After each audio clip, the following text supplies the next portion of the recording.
Bonjour.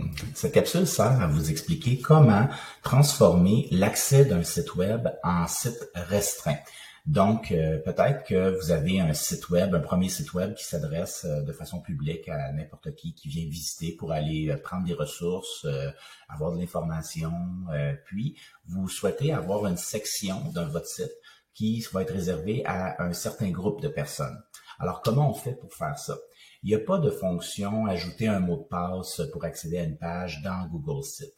Par contre, c'est possible de transformer un site avec un accès restreint. Et c'est ce que je vais vous montrer aujourd'hui. Donc, le but de l'opération, ça va être de partir de son site régulier où qu'on va avoir un hyperlien ou un onglet ou un menu qui va mener vers un autre site parallèle. Donc, qui va être avec un accès restreint. Alors, voici comment on fait. Premièrement, dans la fenêtre de gauche, on se crée un nouveau Google Site avec des pages qu'on va mettre, qu'on va ajouter. Alors là, je l'ai appelé site privé juste pour que ce soit clair. Puis le contenu est exclusif, qui va être exclusif à des gens. Alors, qu'est-ce qu'on fait dans un premier temps? On paramètre notre site et quand vient le temps de publier ici, donc on va publier notre site. Alors, je vais l'appeler limité, limite. C'est pas grave. Et je vais publier. Donc, mon site est publié.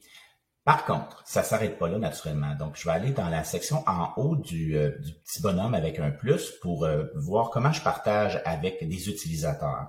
Alors, présentement, il n'y a que moi qui est dans la liste. Ok, je vais grossir ça un petit peu pour les besoins de la cause. Alors ici, il y a moi qui est propriétaire. Je viens de créer mon site. Les liens ici sont limités et je vais aller modifier ici ceci.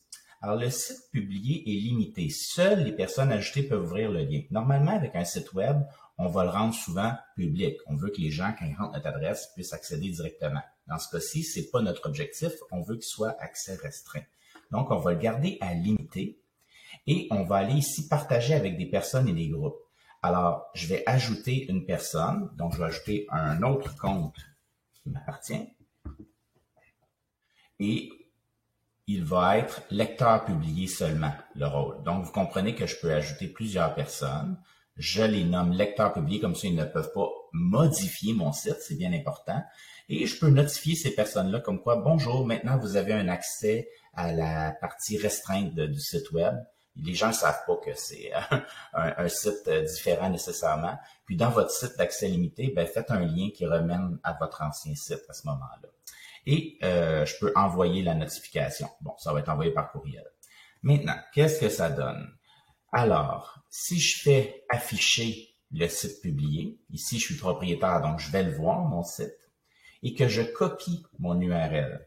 Si je m'en viens dans la fenêtre de droite, ici qui est une fenêtre en navigation privée, donc j'ai fait exprès, donc à partir du navigateur, quand je suis dans le menu 3 petits points, je peux faire une nouvelle fenêtre de navigation privée. Ce que ça me permet, c'est d'ouvrir une deuxième fenêtre de navigation sur mon écran, mais qui n'est pas connectée avec mon compte Google. La preuve, c'est que si je fais google.com, vous allez voir qu'il y a le bouton connexion en haut à droite. Donc, ça veut dire que je suis pas connecté. Donc, si je m'en vais dans la barre d'adresse en haut et que je colle l'adresse que je viens de générer, Google me demande mon connecteur, me demande mon identifiant. T'es qui toi? Parce que c'est pas n'importe qui a accès à ce site-là.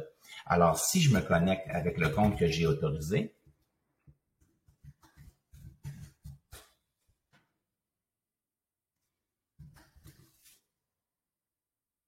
pas long, copier mon mot de passe.